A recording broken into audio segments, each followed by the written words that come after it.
अनंत चतुर्दशी व्रत भाद्रपद मास भादों की शुक्ल पक्ष की चतुर्दशी तिथि के दिन मनाई जाती है। इस साल 2025 यह 6 सितंबर वार शनिवार के दिन मनाई जाएगी। हिंदू मान्यताओं के अनुसार अनंत चतुर्दशी करने से जातक को भगवान विष्णु की कृपा प्राप्त होती है। अनंत चतुर्दशी व्रत कथा इस प्रकार है। एक बार नैमिषारण्य तीर्थ पर पुराणों के जानने वाले श्री सूत जी महाराज अपने शिष्यों और अन्य ऋषि मुनियों को श्रीमद् भागवत की कथा सुनाते हुए बोले, हे ऋषियों, जरासंध की मृत्यु के पश्चात महाराज युधिष्ठिर ने विशाल राजसूय यज्ञ का आयोजन किया। उस यज्ञ में दूर दूर से भारतवर्ष के बड़े बड़े राजा महाराजा सम्मिलित हुए। पांडवों द्वारा बसाया गया इंद्रप्रस्थ नगर बहुत ही सुंदर था। उसका वैभव और स्थापत्य देखते ही बनता था। पांडवों के लिए असुरों के शिल्पी मय दानव ने बहुत ही सुंदर भवन का निर्माण किया था। उसमें भवन में कई ऐसी विशेषताएं थी जो उस भवन को देखने वालों को भ्रम में डाल देती थीं। उसमें जहाँ पर अग्नि प्रज्वलित होती दिखती, वहाँ सब कुछ सामान्य होता। जहाँ जल होता वहाँ स्थल होने का आभास होता, और जहाँ स्थल होता वहाँ जल होने का भ्रम होता। ऐसी विशेषताओं वाले उस भवन को देखने के लिए दुर्योधन भी गया और उस भवन की भव्यता और सौंदर्य को देखकर विस्मित हो गया। एक स्थान पर जहाँ जल था परंतु स्थल होने का आभास होता था, वहाँ वो जल में गिर पड़ा और उसे ऐसी अवस्था में देखकर द्रौपदी को हंसी आ गई और उसने दुर्योधन को अंधे का पुत्र अंधा कह दिया। द्रौपदी द्वारा किए गए इस अपमान से दुर्योधन तिरमिला उठा। उसने पांडवों और द्रौपदी को अपमानित करने और उनसे उनका राज्य छीनने की इच्छा से पांडवों को हस्तिनापुर आकर द्युतक्रीड़ा, जिसे जुआ या चौसर भी कहा जाता है, खेलने का निमंत्रण दिया और उस चौसर के खेल में कपट द्वारा पांडवों का राज्य छीनकर उन्हें दास बना लिया और महारानी द्रौपदी को जीतकर उन्हें दासी कहकर अपमानित किया और उसके चीरहरण का प्रयास किया। उस समय द्रौपदी के सम्मान की रक्षा स्वयं भगवान श्री कृष्ण ने की थी। उसके बाद पांडवों को 12 वर्ष के वनवास और 1 वर्ष के अज्ञातवास का प्रण निभाने के लिए कहा गया। एक सम्राट से महाराज युधिष्ठिर एक वनवासी बन गए। उनका समस्त वैभव उनके पास से चला गया था। वो अपने भाइयों और रानी द्रौपदी के साथ वन में रहने के लिए विवश हो गए। एक बार जब भगवान श्री कृष्ण उनसे भेंट करने के लिए आए, तब उन्होंने दुखी होकर उनसे अपने मन का सारा हाल कहा और उनसे उपाय पूछा कि कैसे उनकी समस्त परेशानियों का नाश हो सकता है। कौन सा ऐसा व्रत है और पूजन है जिसके करने से उन्हें उनका खोया हुआ मान सम्मान और राज्य प्राप्त हो सकता है। तब भगवान श्री कृष्ण ने उन्हें अनंत चतुर्दशी के व्रत का विधान सुनाया।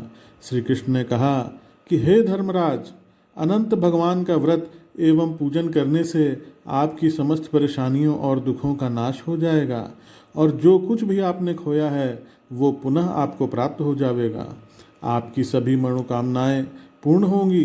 यह कहकर भगवान श्री कृष्ण ने उन्हें अनंत चतुर्दशी के व्रत की विधि बताकर उसकी कथा सुनाई। अति प्राचीन काल में सतयुग के समय में एक ब्राह्मण हुआ करता था। उसका नाम था सुमंत। उसका विवाह वशिष्ठ गोत्र में उत्पन्न हुई भृगु की सुंदर कन्या से हुआ और विवाह के बाद उनके उत्तम गुणों वाली कन्या का जन्म हुआ। उन्होंने उसका नाम सुशीला रखा। सुशीला की अल्पायु में उसकी माँ का स्वर्गवास हो गया। तब उसके पिता सुमंत का दूसरा विवाह कर्कशा नाम की कन्या से हुआ। कर्कशा स्वभाव से ही बहुत दुष्ट थी और वो सुशीला को द्वेषपूर्ण भाव से देखा करती थी। कर्कशा अपने पति से भी प्रतिदिन झगड़ा किया करती थी। समय के साथ सुशीला की आयु बढ़ती गई और वो विवाह के योग्य हो गई। उसके रूप और गुणों की चर्चा सुनकर वेदों के ज्ञाता और मुनियों में श्रेष्ठ कौंडिल्य ऋषि सुमंत के पास सुशीला से विवाह की इच्छा लेकर आए। कौंडिल्य ऋषि ने सुमंत से उसकी पुत्री सुशीला विवाह उनके साथ करने के लिए कहा। सुमंत ने खुशी के साथ अपनी पुत्री का विवाह कौंडिल्य ऋषि के साथ कर दिया। अपनी पुत्री को विदा करते समय उसे कुछ देने की इच्छा से सुमंत ने अपनी पत्नी कर्कशा से कहा, तो उसने घर के सारे पुराने सामान और बारात के खाने के लिए रास्ते के भोजन के लिए रात का बचा हुआ भोजन बांध दिया। यह सब सुशीला ने देख लिया। उसको यह देखकर बहुत दुख हुआ। उसे लगा कि जब उसके ससुराल वालों को यह सब पता चलेगा तो उसका कितना अपमान करेंगे, उसे उनका तिरस्कार भी सहना पड़ेगा। यह सोचकर उसके मन में आत्महत्या का विचार आ गया। जब मार्ग में सब लोग एक नदी के किनारे रुके तो सुशीला नदी में डूबकर आत्महत्या करने के विचार से वहां पहुंच गई। वो जब वहां पहुंची तो उसने देखा कि वहां पर बहुत सी स्त्रियां किसी प्रकार का पूजन कर रही हैं। सुशीला ने उन स्त्रियों से पूछा कि आप लोग यह क्या कर रही हो? तब उन्होंने उसे बताया कि आज अनंत चतुर्दशी है और हम सब अनंत भगवान का व्रत एवं पूजन कर रहे हैं। इसके करने से मनुष्य की सभी मनोकामनाएं पूरी होती हैं। तब सुशीला ने उनसे अनंत चतुर्दशी के व्रत का पूजन की विधि पूछी। तब एक स्त्री ने उसे बताया कि हे सुशीला, यह अनंत चतुर्दशी का व्रत है और इसमें भगवान विष्णु के अनंत स्वरूप का व्रत और पूजन किया जाता है। पूजन के बाद 14 ग्रंथि वाला धागा शुद्ध करके स्त्रियां अपने बाएं हाथ पर और पुरुष अपने दाएं हाथ पर बांधते हैं। इस धागे को बांधते समय अनंत भगवान से प्रार्थना करें कि हे अनंत देव, आप इस संसार रूपी सागर से मुझे पार लगाओ, मेरा उद्धार करें। आपको बारंबार मेरा प्रणाम है। फिर सूत्र को अपने हाथ में बांधें और अनंत भगवान का ध्यान करें।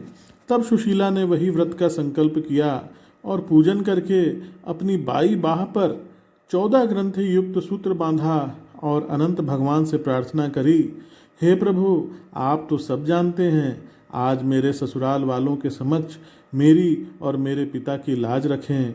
मैं आपसे यही मांगती हूँ। यह ध्यान करके जब सुशीला वापस उसी स्थान पर पहुंची तो उसके पति ने उनसे पूछा कि वो कहाँ गई थी। तो उसने कहा कि आज अनंत चतुर्दशी है और मैं नदी के किनारे अनंत भगवान का पूजन करने गई थी। इधर उसके बारात के सब लोग आनंद से भोजन कर रहे थे। वहाँ भोजन में तरह तरह के पकवान थे। सबने सुशीला के परिवार की प्रशंसा की। तब सुशीला ने अनंत भगवान का आभार किया और अपना व्रत पूर्ण किया। जब वो अपने ससुराल पहुंची तो उसे अनंत चतुर्दशी के व्रत का महात्म्य पता चला।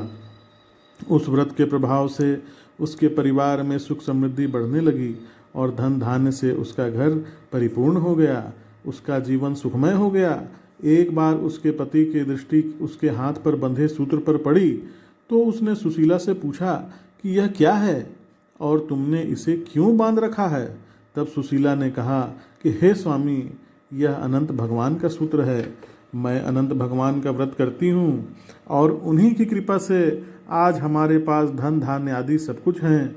सुशीला के ऐसे वचन सुनकर कौंडिल्य ऋषि अहंकारवश अनंत सूत्र को तोड़कर जलती हुई अग्नि में फेंक दिए। सुशीला ने तुरंत अनंत सूत्र को आग से निकाला और उसे दूध में डाल दिया। अनंत सूत्र का इस प्रकार अपमान करने से कौंडिल्य ऋषि पर अनंत भगवान रुष्ट हो गए और इसके कारण उनका समस्त ऐश्वर्य समाप्त हो गया। घर जल गया, धन चोरी हो गया, घर परिवार में कलह होने लगा और उनका स्वास्थ्य भी खराब रहने लगा। तब उन्होंने अपनी पत्नी सुशीला से कहा, अचानक यह क्या हो गया?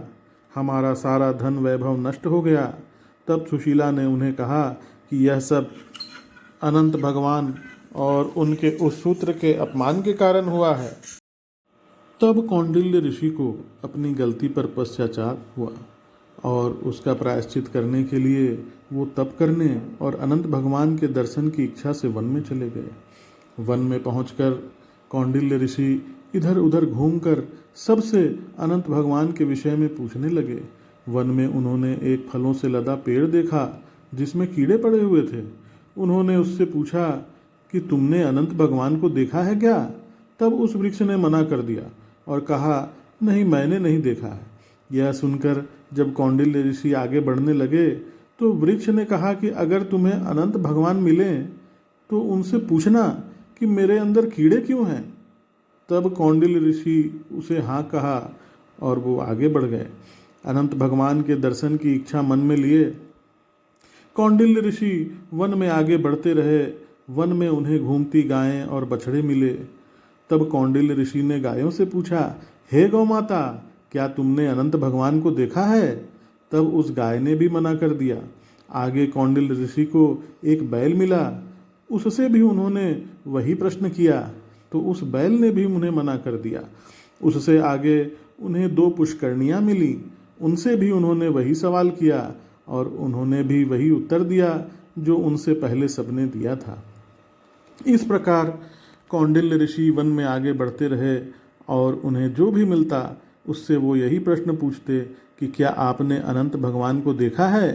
परंतु किसी से भी संतोषजनक उत्तर ना पाकर वो बहुत दुखी हुए और उन्होंने अपने प्राण त्यागने का निश्चय कर लिया।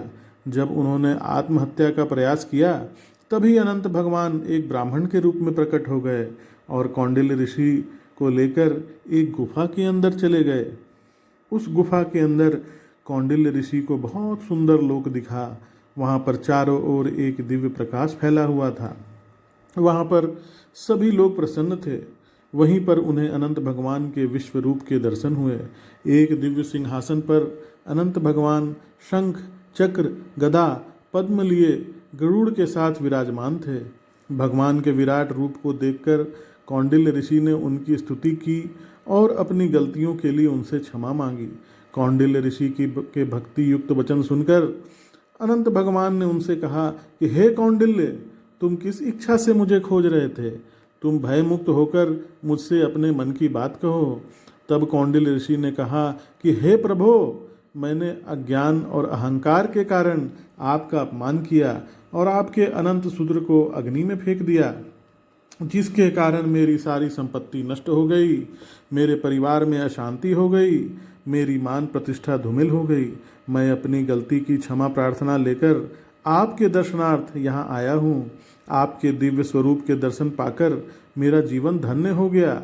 हे प्रभु, मैं आपसे अपने अपराध के लिए क्षमा मांगता हूँ और मेरे जीवन में सब कुछ पहले जैसा कैसे होगा इसका उपाय भी कृपा करके बताएं।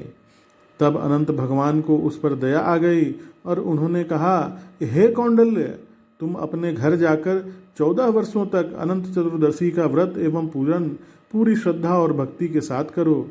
अपने दाएं हाथ में 14 ग्रंथि युक्त अनंत सूत्र बांधना। ऐसा करने से तुम्हारे सभी कष्टों का नाश हो जाएगा, तुम्हारी सभी मनोकामनाएं पूरी होंगी, जीवन के सभी सुख भोग कर तुम अंत में सदगति को प्राप्त करोगे। भगवान के ऐसे वचन सुनकर कौंडिल्य ऋषि को संतोष हुआ। तब उन्होंने अनंत भगवान से मार्ग में मिले वृक्ष द्वारा पूछे गए प्रश्न के विषय में पूछा। तब अनंत भगवान ने उसे बताया कि वो वृक्ष पूर्व जन्म में एक विद्वान ब्राह्मण था, परंतु उसने विद्यार्थियों को शिक्षा ना देकर जो पाप अर्जित किया था, यह उसी का परिणाम है कि उस फलदार वृक्ष पर फल तो आते हैं पर कीड़ों के कारण कोई उनका उपभोग नहीं करता है। कौंडिल्य ऋषि के मन में वन में मिले अन्य जीवों के विषय में जानने की इच्छा हुई। उन्होंने अनंत भगवान से उनके विषय में पूछा तो उन्होंने बताया कि वे दोनों पुष्करणी पूर्व जन्म में बहनें थीं। उन्होंने तब कोई पुण्य कर्म नहीं किया, ना ही किसी याचक को भिक्षा दी, ना ही कोई धर्म का कार्य किया। इसलिए परस्पर लहरें उनसे आकर टकराती हैं, परंतु जल वहाँ नहीं रुकता है।